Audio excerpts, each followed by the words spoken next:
Hello, family. We are preparing to return to in-person meetings, as you know, and we've made a couple of plans about how that's going to happen. But I thought I just needed to share some thoughts with you, which I think is important, and that we can talk about. But just to give you a little bit of information about where we're at and why we're doing what we're doing, because I don't want there to be any questions or misunderstandings about what's happening. So, firstly, I want to say that we're still in a crisis moment in terms of the pandemic from a health perspective.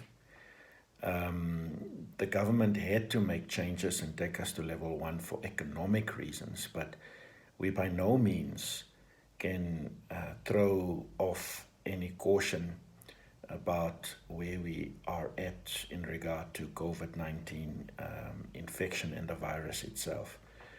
So we still have regulations and government policies that we've got to uphold as a church. And at the same time, we've got to make sure that people meet safely. So that is our responsibility. Does that mean we don't have faith? No, it means we have faith, but we've got to use wisdom as we apply our faith. And we are also law-abiding citizens, as the Word of God would want us to. And we believe that the government is not violating any principles, biblical principles at this stage. So we need to be careful and we need to comply with the regulations that have been set out, even though in some cases we may feel that it's unfair. But that's a battle that we can fight at another stage. At this stage, we need to comply and we need to continue making sure that our people meet safely. So that means that there's going to be a bit of a culture change. The way we meet, the way we greet, the way we're going to do church is going to change. So when we get together, we're going to expect people to wear a mask. We're going to sign a register. We're going to take temperatures. We're not going to hug. We're going to do the elbow bump and so forth. All these things are very unnatural for us as a church, but is necessary for us to comply with. In the hall, we're going to have seats arranged at a distance, except for families that can sit together, obviously, and couples and so forth.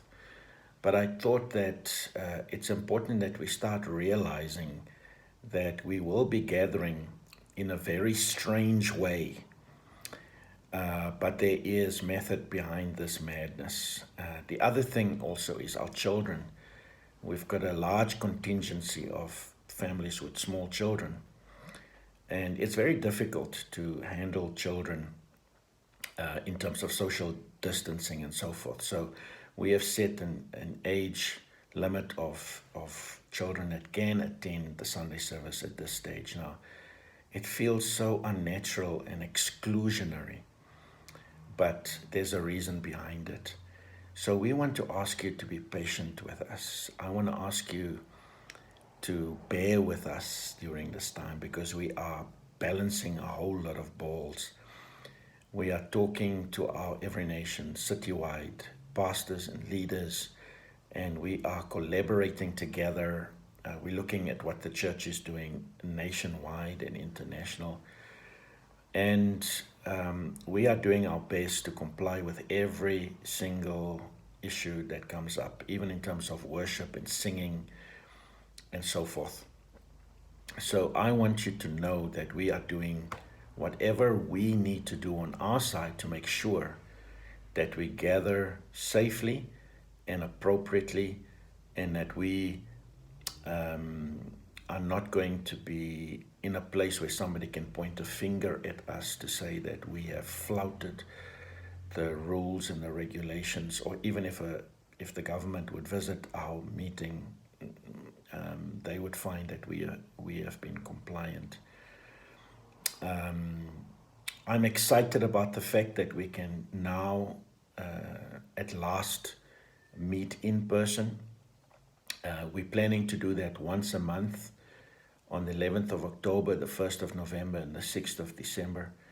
There are other ways and means that we will be meeting, and I'm sure you will receive the email with all that information. But I just wanted to take this time to share with you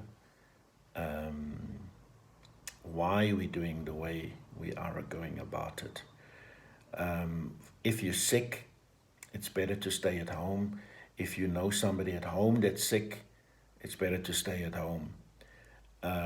If you are maybe over the age of 55 and you feel uncomfortable together with others, you feel free to stay at home. We are continuing with digital church, so you're not going to miss anything from that point of view.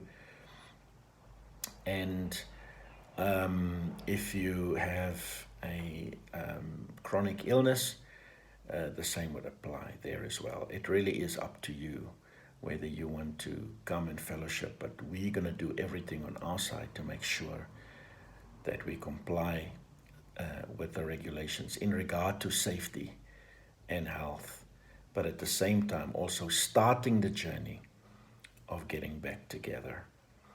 As you know, in Europe, there's a second wave happening now. So we want to prevent that as far as possible. We don't want South Africa to go back to a hard lockdown.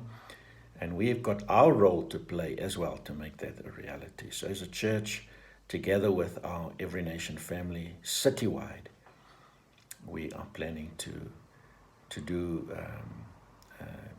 the gatherings as safe and sound as it can happen. So, beloved, bless you. We're looking forward to seeing you. We have the registration process, as you know, and if you're not getting in the first time, do it for the second time or the third time.